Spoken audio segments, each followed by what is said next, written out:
वाट तुझ्या होकाराची. भाग 8. निलेश आणि प्रिया काही वेळातच हॉस्पिटलला पोहोचले.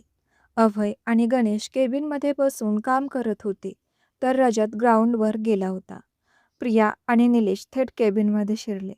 टिफिन बघून दोघांनाही भुकेची जाणीव झाली, पण लगेच अभयच्या कपाळावर आठ्या पसरल्या.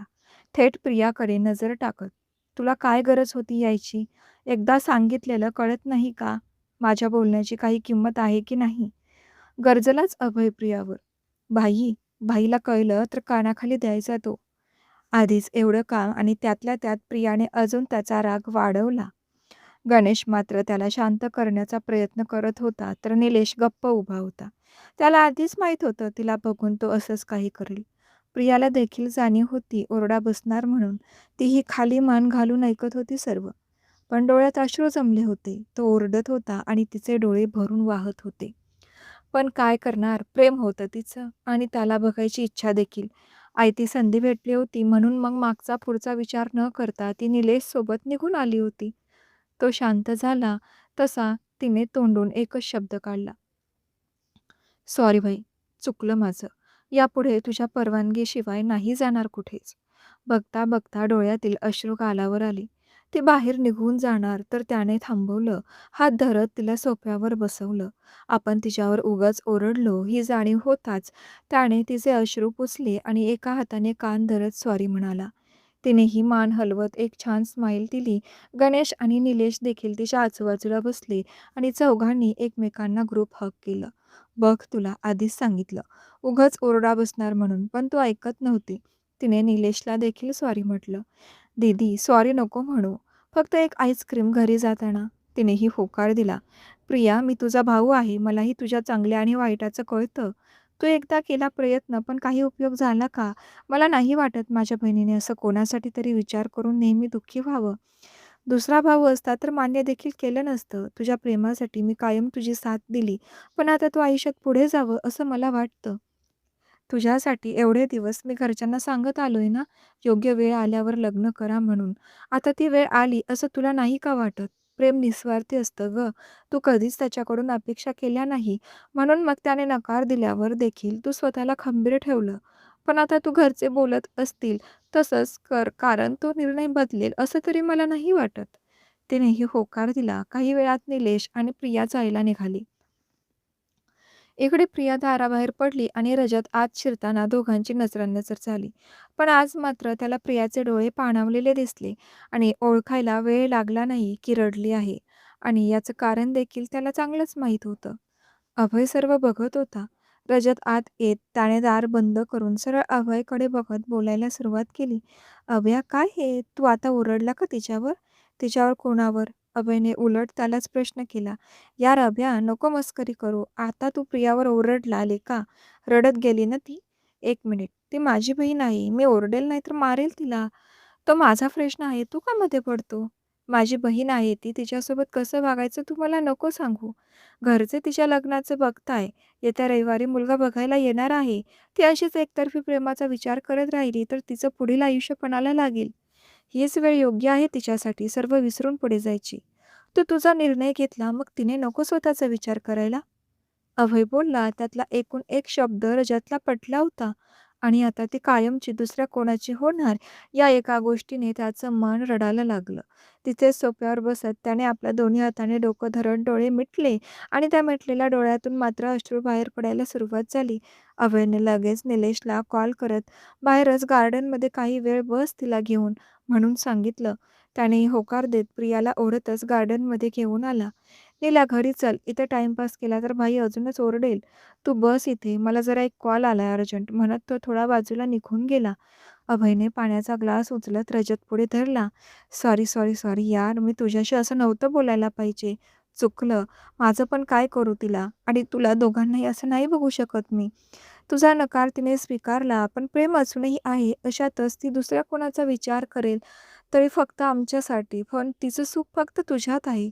तू नकार दिला तेव्हा योग्य वेळ नव्हती, पण आता काय हरकत आहे?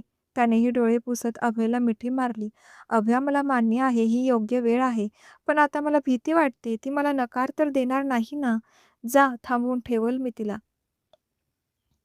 रजत देखील पळतच बाहेर गेला. इकडे-तिकडे नजर फिरवली तेव्हा कुठे प्रिया एका बेंचवर मोबाईलमध्ये डोकं घालून बसलेली दिसली. लगेच तिच्या बाजूला बसत त्याने तिच्याकडे तिरप्या नजरेने बघितलं.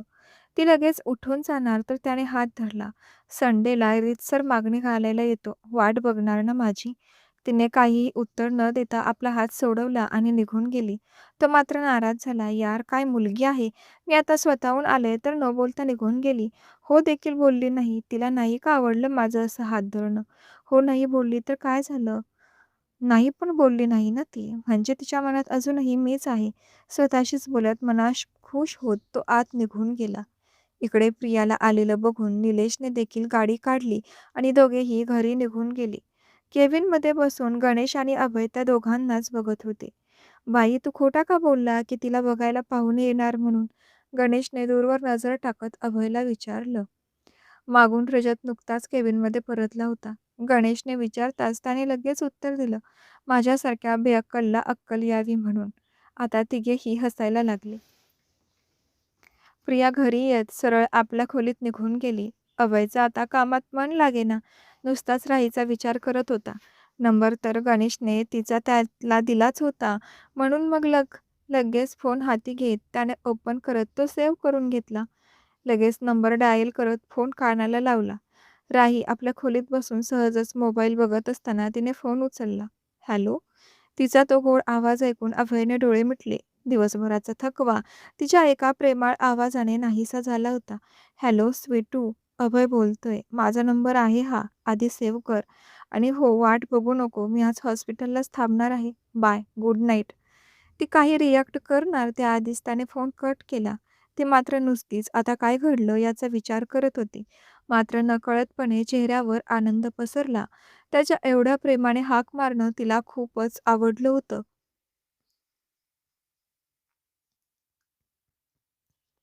अभयने फोन लगेच कट केला आणि त्याचे पुढे असलेले जिगरी दोघं म्हणजे गणेश आणि रजत मात्र त्याच्याकडे आवासून बघत होते. फोन बाजूला ठेवत त्याने केसातून हात फिरवला आणि त्या दोन नमुन्यांवर नजर टाकली. असे काय बघताय दोघंही भुतासारखं दिसतोय का मी? लगेच मोबाईल घेत त्याने सेल्फी मोड ऑन केला आणि स्वतःचा एक मस्त सेल्फी घेत राहीच्या नंबरवर पाठवला. खाली लिहिलं होतं कसा दिसतोय ते सांग फक्त उगच लेक्चर ऐकायला वेळ नाही. तिनेही ओपन करत फक्त एक सिम्बॉल सेंड केला. त्याने त्या दोघांपुढे मोबाईल धरत छान दिसतोय. बघा होणाऱ्या बायकोने सांगितले. उगाच माझ्याकडे भूत बघितल्यासारखे बघत आहात. गणेशने लगेच भानावर येत त्याला विचारलं बाई हे काय होतं? Direct call? काय म्हणजे आठवण आली होणाऱ्या बायकोची म्हणून जरा केला कॉल. आता नंबर आहे तर उपयोग नको करायला. आणि तिलाही सेव्ह करायला सांगायचं होतं. याच्यासारखं नाही लेट करंट. आधीच आपला नंबर लावून मोकळं व्हायचं. प्रेम आहे तर खुलेआम सांगायला पण भीत नाही हा अभयसाठी. दोघांनीही त्याच्या पुढे होकारार्थी माना हलवला. राही पण त्याच्याकडे ओढली जात होती. पण कुठेतरी तो आपल्यापेक्षा जास्त चांगला मुलगी डिझर्व्ह करतोय असं तिला वाटत होतं. पण जेव्हा त्याने मी कसा दिसतो हे विचारलं तर तिलाही त्याची स्तुती करायची इच्छा झाली. म्हणून मग तिनेही आलेल्या संधीचा पुरेपूर वापर केला. गणेश, अभय आणि रजत थोडा वेळ गप्पा मारत बसले आणि मग कामाला लागले. रजतची शिफ्ट संपली तसा तो घरी निघून गेला. रात्रभर दोघे काम करत बसले. सकाळी 4च्या आसपास गणेश झोपला होता, पण अभय मात्र अजूनही आपली कामं करत होता. रात्रभर नुसते कॉफीचे मग जमा केले होते आणि अजून एक कॉफी मागवत जरा ब्रेक घेत चेहऱ्यावर पाणी मारत स्वतःलाच गुड मॉर्निंग विश करत पुन्हा आपल्या कामाला लागला. गणेशला 9च्या आसपास जाग आली. तोही जरा फ्रेश होत कॉफी ऑर्डर करत कामी लागला. आज दोघांचा घरी जायचा विचार काही दिसतच नव्हता. पण अभयचं डोकं तर जरा जास्तच चालतं. लगेच हाती मोबाईल घेत कॉफीचा घोट घेत त्याने राहीचा नंबर डायल केला. राही नुकतीच स्वयंपाक करत होती आणि फोन वाजल्याने स्क्रीनवर नाव न बघताच उचलत, हॅलो कोण? त्यानेही तिकडून लगेच प्रतिसाद दिला. Good morning Sweetu. तू माझा नंबर आधी सेव्ह कर. असं परत परत कोण बोलतंय विचारलं तर बरं नाही दिसत. तुम्ही परत मला कॉल का केला? का केला म्हणजे नंबर आहे माझ्याकडे. मग काय मोबाईलमध्ये सजवून ठेवायला असतो का तो? आणि एकाच घरात राहतो ना आपण म्हणून बोलायचं होतं मला तुझ्याशी. तो बोलतच होता तर राहीने रागारागात फोन काटला. मला का कॉल करतात हे कालपासून? आहे तरी काय त्यांच्या मनात? काय तर म्हणे काल वाट बघू नको माझी. मी कशाला वाट बघणार? एवढंच नाही तर फोटो पाठवतात म्हणे कसा दिसतोय मी. मला का विचारलं? राही स्वतःशीच बोलत बडबड करत, हातवारे करून आपली कामं करत होती. आपली कामं आटोपून ती बँकेत निघून गेली. इकडे अभय मात्र मस्त गालात हसत आपल्या कामी लागला. गणेश त्याची मस्ती तिथेच बघून बसत होता. "बाई, नको रे त्रास देऊ तिला." मग रागाला आली की बोलत नाही लवकर. खूप साधी आहे ती. "तू जरा अति करतोय." अशाने कंप्लेंट करेल ती काकीला. मग बस काकीच्या हातचा मार खात. "काय लेका तू? तरी माझ्या बाजूने उभा राहत जा. काय नुसताच मम्मीचा धाक देत असतो. तिला पण कळत नाही मुलगा आता मोठा झालाय. जरा प्रेमाने वागायचं." तर नाही. आता ही नुसती फटके मारायला सुरुवात करते. घेऊ दे की जरा मज्जा. अशी भारी क्यूट आहे. चिडल्यावर कशी दिसते तेही बघायचं आहे. पण बघणार कसा? अभय विचार करत होता आणि तिने नकारार्थी मान हलवत होता. तोच निलेश केबिनमध्ये येत. "भाई व्हिडिओ कॉलवर." निलेशची आयडिया ऐकून तर अभय हवेतच होता. "क्या सही टाइम पे एंट्री किया भाई तूने. मानलं पाहिजे भावा तुला. तूच माझा जिगरी." म्हणत अभय लगेच त्याला जाऊन बिलगला. गणेशने मात्र त्याचा प्लॅन ऐकून लगेच नकार दिला. "बाई नको करू कॉल. खरंच एवढं कोणाला त्रास देणं बरं नाही. तुला तिने रोड साईड रोमिओ समजावं असं वाटतं का?"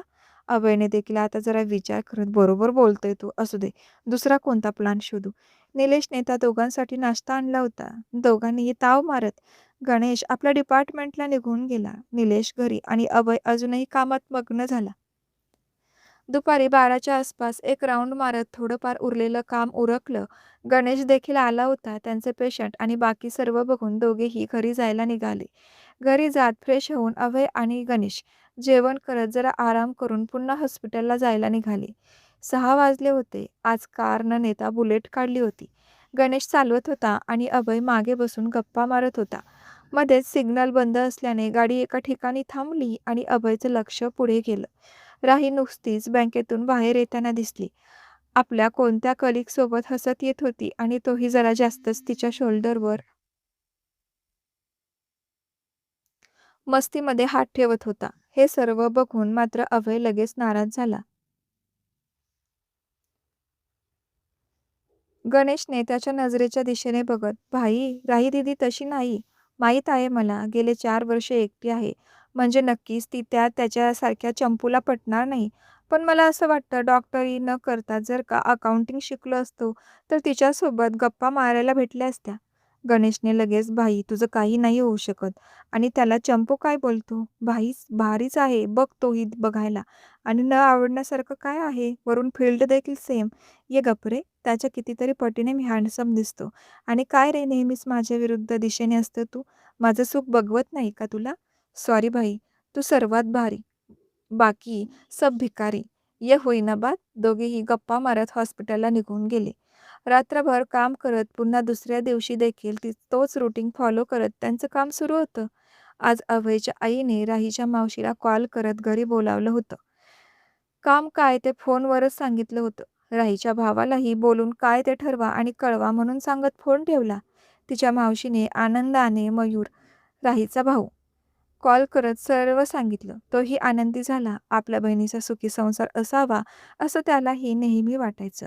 तर या कथेचे लेखिका त्रिवेणी जाधव या आहेत.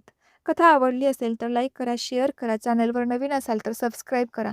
आणि हो, 7 फेरे अग्नीच्या साक्षीने याही कथाचे भाग जसे लिहून होतील तसे ते तुमच्यापर्यंत येणारच आहेत. पण तोपर्यंत वाट तुझ्या होकाराने आणि कभी अलविदा ना कहेना या कथा कंटिन्यू चॅनलवर चालत राहतील.